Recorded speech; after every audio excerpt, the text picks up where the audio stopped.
And apparently we're back to pressing the go live button. How antiquated. But anyway, I'm going to explain what this is to give people a chance to come in and explain to people in the future who might not have caught this live. But this was originally a live stream video. That means I'm not entirely sure how long the video is going to be.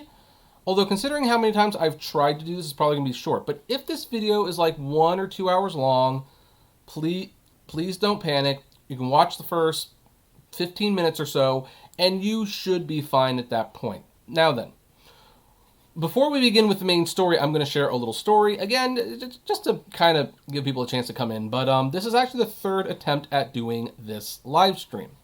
I actually did this live stream in full about 30 minutes ago. It was like 13 minutes long, and there was only like one person watching, and I kind of wondered, like, well, okay, what's going on there? I mean, yeah, no, I'm not as popular as I used to be, but geez, I gotta be more popular than that. And apparently, what was going on was I had set the live stream to members only, so it wasn't going out to anyone. As a result, I pretty much had to delete the whole thing because this one kind of seems like we should do it live together. It seems like this one we should do it live together. I'm not sure if it's actually helping or hurting people getting notifications of this. I don't know. I see 3 people in here I see 4 people in here now and 1 like. So, okay, people are starting to show up. So anyway, yeah, and then I tried it a second time. It was still doing members only. So then I scrapped that, and now we're finally doing it live. It seems like this has been opened up a little bit. So, yeah, technical difficulties. Right, man? But anyway, before I had to completely redo all of these, one of the things that I opened the last video with was every time I think I'm out, they pull me back in. Because here's the thing, I am moving on from Uber and Lyft. I've been making that very well known. You've even seen it in my content.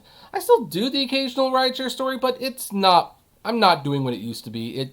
The topic has not endeared itself to me. However, I am still very much invested in whether or not drivers become employees or not. I've been covering that story for so long that at this point, it's like I just need to keep that going. Oh, hey, Dual Beacon, how you doing? And, well, during a week when I pretty much had no other rideshare-related stories, this thing breaks today. California is suing Uber and Lyft to classify drivers as employees, and 3 cities, 2 of the biggest cities in the state, are joining in. Now, why are they doing this now? Well, first of all, I guess I should mention that one of the things about this whole thing, oops, sorry, didn't mean to do that, is that I've gone to the rallies and the protests and all that jazz. I've done all of that.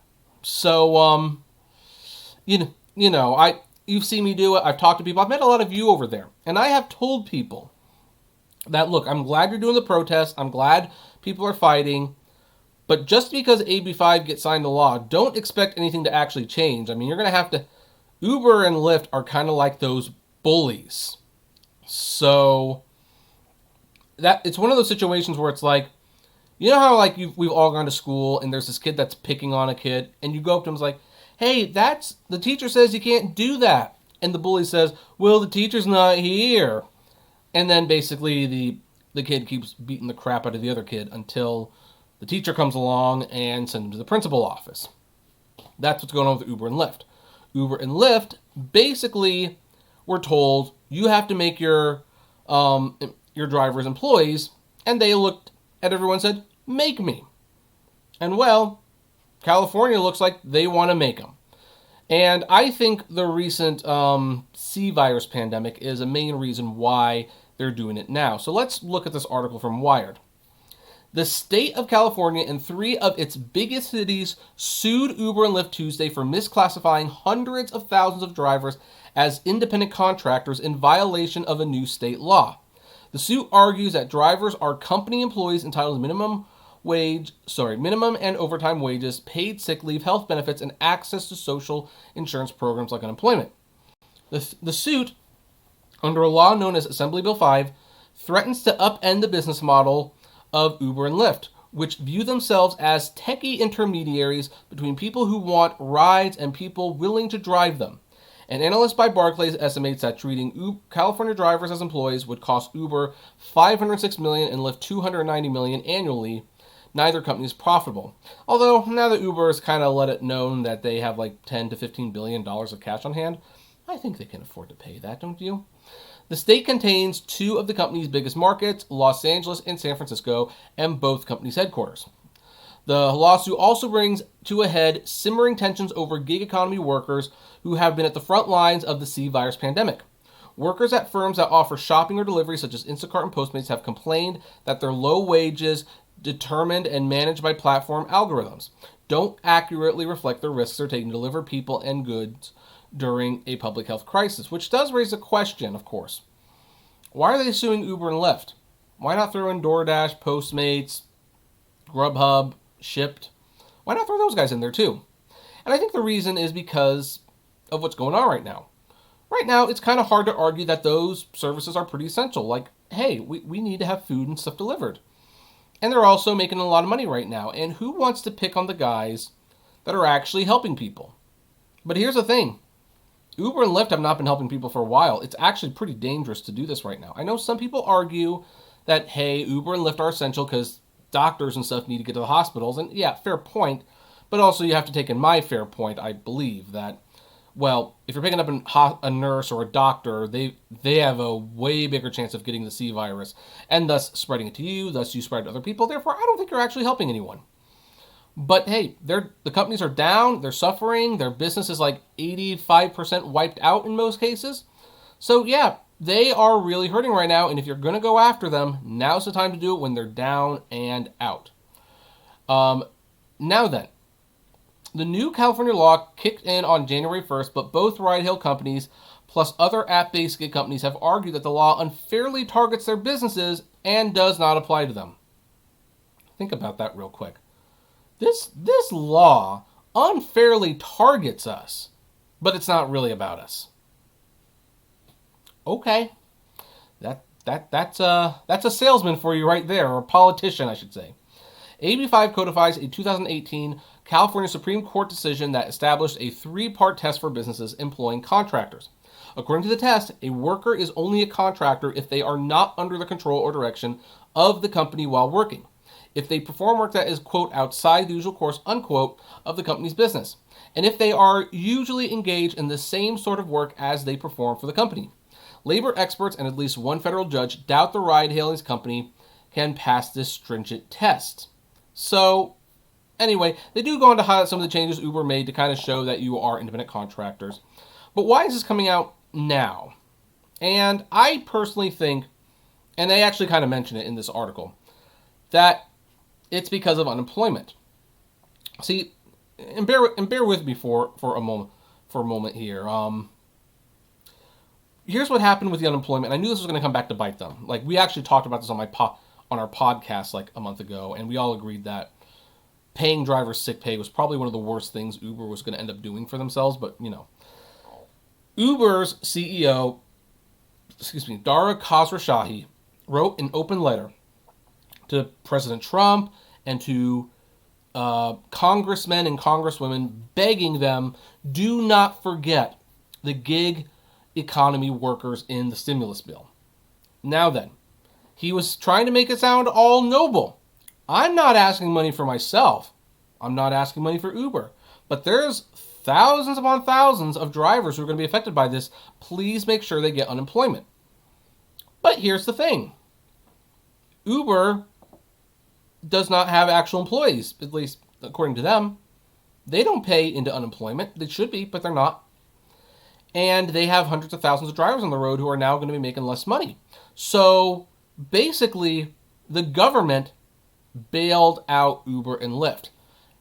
And Uber and Lyft got to push all of these hundreds of thousands of drivers onto unemployment. They're not paying into it. And I bet you Californians are like, well, wait a minute. We're paying a lot of your drivers unemployment, but you're not paying into the system. And yet we have a law that says You are supposed to be paying into our system, and you're supposed to be taking care of this. Wait a minute. Something's not, no, something's definitely not adding up. Let's sue them. That's pretty much what happened. In fact, it says so right here. The C virus pandemic accelerated the lawsuit's timing. California officials said Reuters reported that Uber and Lyft trip requests are down 80% in some cities, and some drivers have stopped working for fear they may become infected on the job. Because the ride-hail companies do not pay into unemployment insurance programs, drivers often do not qualify for state-run unemployment programs.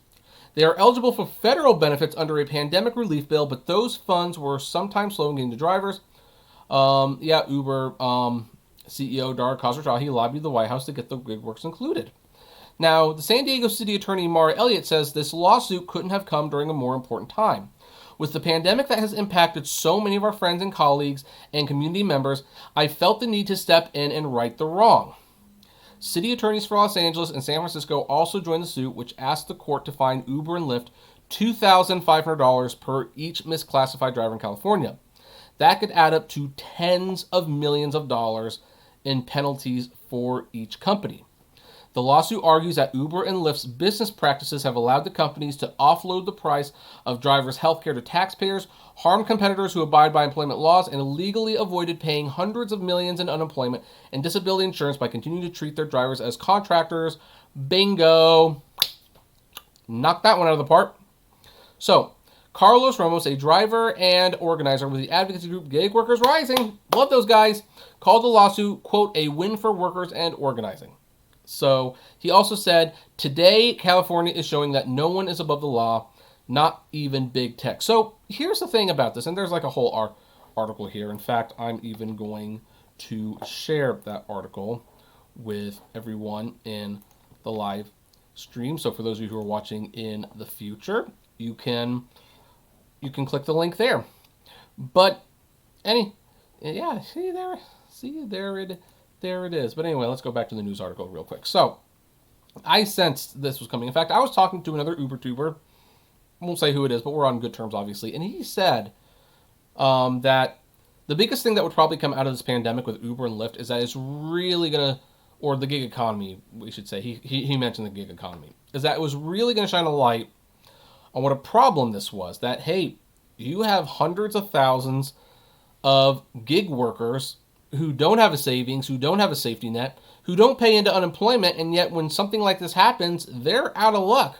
And the country has got to step in and either help them or let them starve. That's not a good position to be in. So of course we're going to help them, but then the gig companies, they don't pay into any of that. So this is not entirely unexpected, and I'm glad that California is actually flexing the very law they signed.